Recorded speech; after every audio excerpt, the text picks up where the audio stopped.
कौन थे तीन पैरों वाले ऋषि और क्या है उनके श्राप का रहस्य।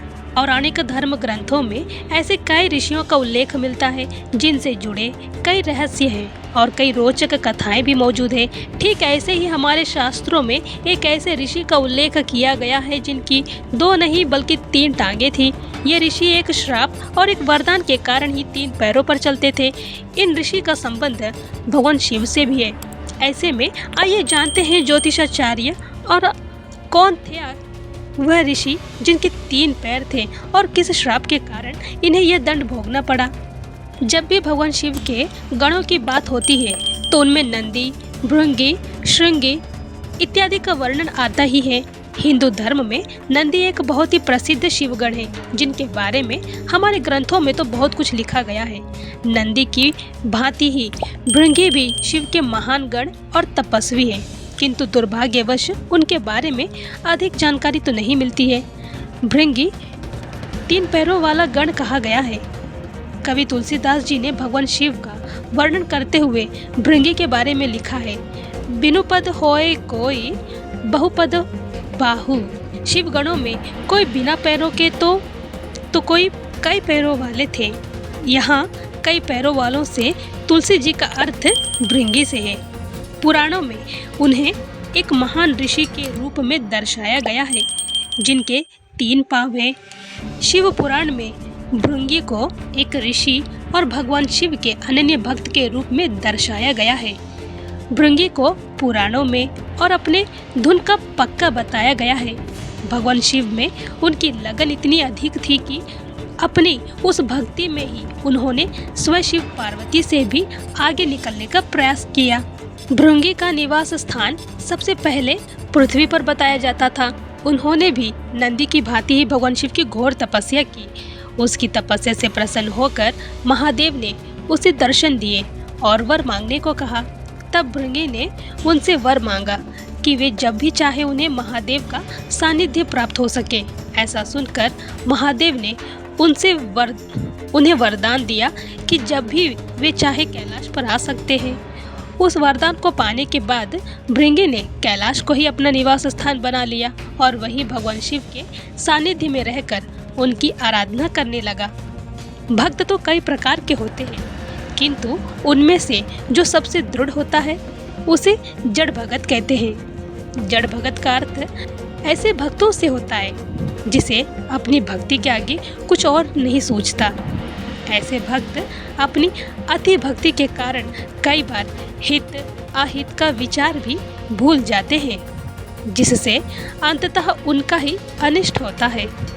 कहा गया है कि अति सर्वस्त्र वर्जयेत, अर्थात किसी भी चीज की अति नहीं करनी चाहिए।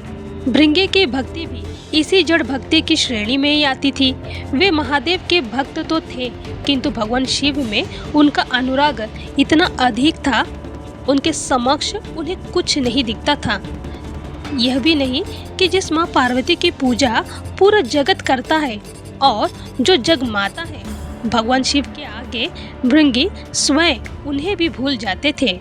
भृंगी ऋषि भगवान शिव के एक महान भक्त थे, लेकिन उनकी भक्ति एक अनोखा पहलू भी था।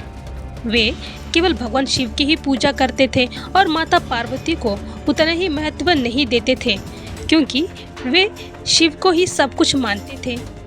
जब वे कैलाश पर्वत पर शिव और पार्वती के दर्शन के लिए जाते थे तो केवल शिव की ही परिक्रमा करते थे, पार्वती की नहीं।